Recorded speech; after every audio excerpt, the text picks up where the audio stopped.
আছে।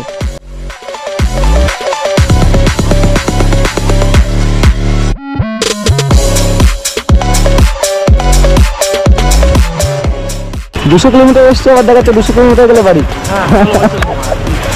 কলিদা এই দেখা তুই এখন 200 কিলোমিটার বাড়ি, ওই 200 কিলোমিটার বাড়ি কলকাতা। এখানে আসা স্টার্টিং থেকে এই পর্যন্ত কি কি হয়েছে না হয়েছে সেটা তোমাদের দেখাবো। Good morning guys. তো এখন টাইম হচ্ছে 3:22 আর আজকে রাইড স্টার্ট করবো ওখান থেকে। এটা হলো আমাদের মাজার, চারিদিকে অন্ধকার। তো চলো দেরি না করে রাইডটি স্টার্ট করা যাক। ফাইনালি গাইস সেলিম ভাই এসে গেছে, আমিও রেডি। আর টাইম হচ্ছে 3:42। তো ফাইনালি গাইস নিউ টাউনে ঢুকে গিয়েছি আর সাপুটি সিগন্যালে দাঁড়িয়ে থাকবে গৌতম দা। তো প্রথমে গৌতম দার সাথে মিট করে নেবো, তারপরে আমরা ওখান থেকে স্টার্ট করবো দক্ষিণেশ্বরের জন্য।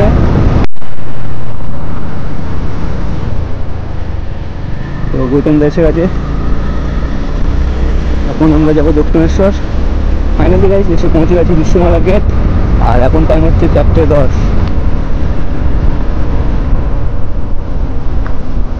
ইকো পার্কের সামনে এখন পুরো ফাঁকা, সকাল 9টা 10টার পরে এইসবগুলো পুরো একদিন ভর্তি হয়ে যাবে।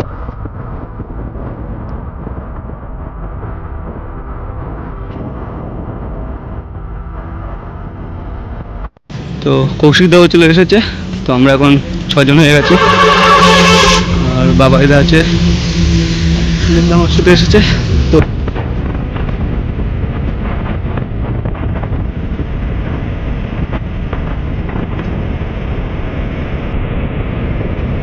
আবার কলকাতার দিকে চলে এসেছে ভুল করে।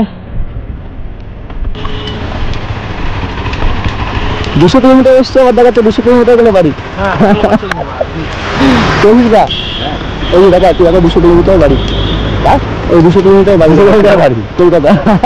আবার 200 কিলোমিটার আসেনি কিন্তু আসেনি, এদিকে 260 কিলোমিটার।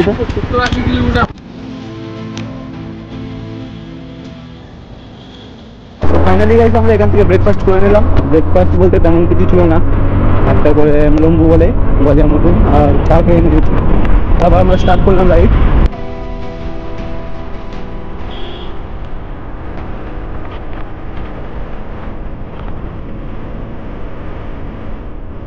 তো এখন অলমোস্ট 10টা বেজে গেছে, 4 মিনিট বাকি 10টা বাজছে। তো মোটামুটি 6-7 ঘন্টা আমরা বাইক চালিয়ে ফেলেছি। তো আমাদের ওইদিকে বিশাল বৃষ্টি হচ্ছিল মোটামুটি, কিন্তু এইদিকে আসার পরে বৃষ্টিটা এখন দেখতেই পাচ্ছি না। রাস্তাঘাটগুলো পুরো শুকনো শুকনো ভাব, রাস্তাটা দেখো কেমন থেকে এইভাবে উঁচু হয়ে গেছে। ওটাই পিছনে পড়ে গিয়েছি ওদের থেকে, দাঁড়িয়ে আছে সামনে ওরা। কি হলো এখানে? যাই হোক গাইস, মানে আলাপ করে দেয় বাবাইদা, কৌশিক দা, ভোলা দা, আমার সঙ্গে সেলিম ভাই আর গৌতম দা। চলো আজকে আমাদের এই আছে রাইডের মেম্বার। পিছনে একটা ধরতে না, তো পিছনে একটা ধরেই না, কোনো ফল্ট হয়েছে।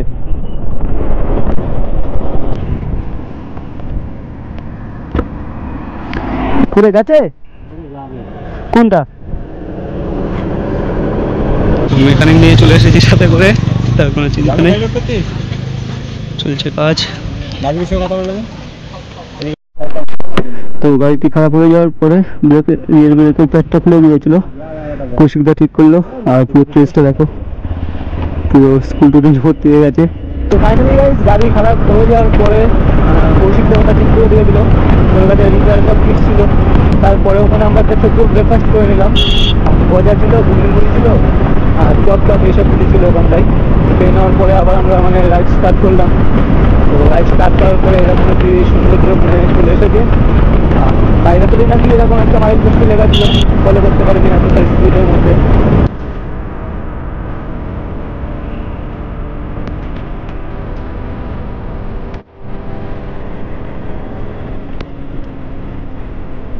বৃষ্টি খুব দূরে এসে গিয়েছে, এখান থেকে একবার ভিউটা দেখো, সামনে পুরো মেঘে একদম ভরে আছে।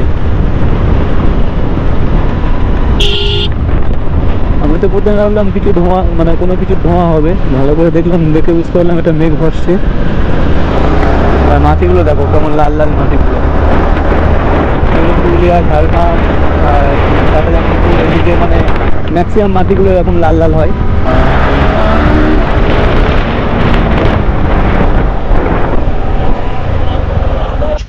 বৃষ্টিতে ভিজে ভিজে অনেক কষ্ট করে এখানটা এলাম। তারপরে এখানে আসার পরে যে কষ্টটুকু সেটা আর মনে হচ্ছে না, তার কারণ ভিউটা শুধু দেখ, সেই লেভেলের ভিউ। মেঘগুলো পুরো একদম পাহাড়ের উপরে চলে এসেছে। জায়গাটার নাম কি আছে? ডিমনা লেক। তো জায়গাটার নাম হলো ডিমনা লেক। তো চলো, এটা হলো এখন একটা মানে ড্যামে এসেছি, এরপরে আরও ওয়াটারফল আছে এখানে অনেক, সেগুলোতে যাব। তো এনজয় করে ব্লগের, আশা করি ভালো লাগবে।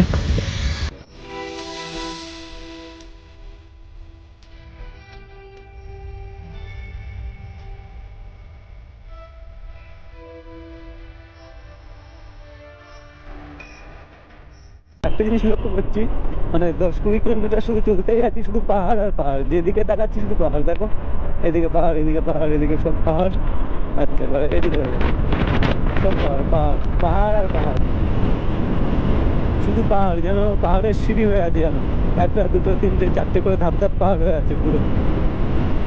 সো ফাইনালি গাইস, সেই সকাল 3টের সময় গাড়ি ছেড়েছি, আর তারপরে খাওয়া দাওয়া মানে টিফিন করেছিলাম, আর 2:30 বাজে এখন। লাঞ্চে আছে দেখে নাও একবার,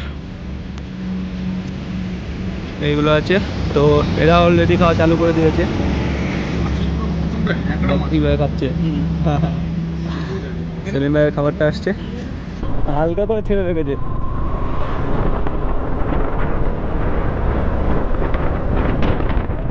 তো বাইক চালাতে চালাতে আবার একটা স্পটে আমরা এসে গিয়েছি, আর এটা হলো চান্ডিল দাম। তো ভিউটা একবার দেখে নাও এখানকার।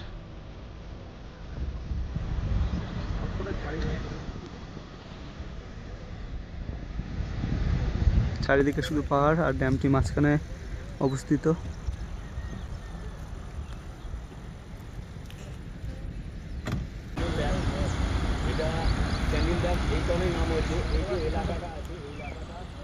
আর বাইকের লাইন আপটা দেখিয়ে দেবো, এইভাবে বাইকগুলো এসে রেখে দিয়েছি আমরা। আমরা এবার এখান থেকে দশম ফলস যাওয়ার জন্য রেডি হয়ে গেছি, তো বেরিয়ে পড়বো আর এখানে টাইম নষ্ট না করে। তারপর দশম ফলস ঘোরার পরে আবার আমাদের যেতে হবে রুমে, একটু রেস্ট করে আবার পরের দিন ভোরের বেলা থেকে আবার আমাদের রাইডের যুদ্ধ চালু হবে। তো কন্টিনিউ করো ভিডিওটি। ফাইনালি গাইস, আমরা চান্ডিল দাম থেকে বেরিয়ে পড়েছি, আর এবারে আমরা যাব দশম ফলস। ওটাই আমাদের লাস্ট স্পট হবে আজকে।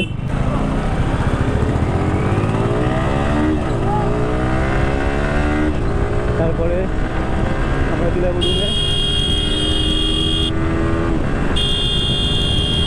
আমাদের টিমের মধ্যে একজনের বাইকের পিছনের টায়ারটা পাঞ্চার হয়ে গেছিলো, তো তার জন্য আবার নিচে নামতে হয়েছিল। চলো ভিডিওটি বেশি বড় করবো না, দেখা হচ্ছে দশম ফলস গিয়ে। ফাইনালি গাইজ এসে পৌঁছে গেছি আমরা দশম ফলস, আর এখানকার ভিউটা কিছু এরকম। এটা পার্কিং, এটা দিয়ে এসে প্রথমে বাইকগুলো আমরা এখানে রেখেছি, দেন তারপরে আমরা ভিউটা একবার দেখিয়ে দেবো।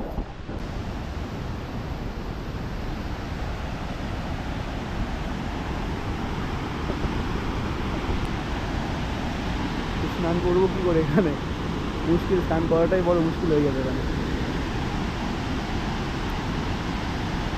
রাত 3টে থেকে বাইক চালিয়ে এখন বাজে 6:10। তো এখন এসে দশম ফলসে পৌঁছালাম।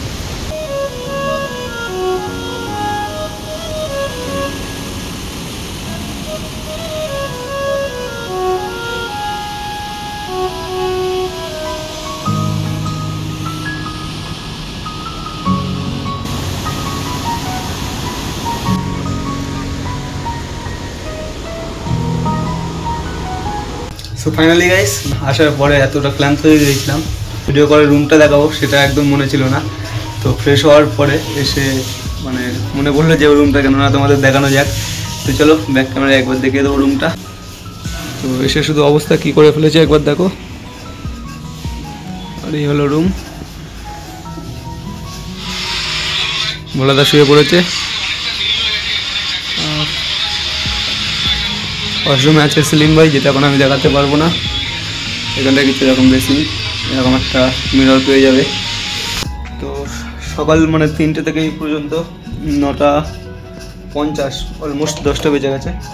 তো আজকে আর কিছু বলবো না, যা হচ্ছে কালকে। তো চলো রেডি থাকো কালকে আর ব্লগের জন্য।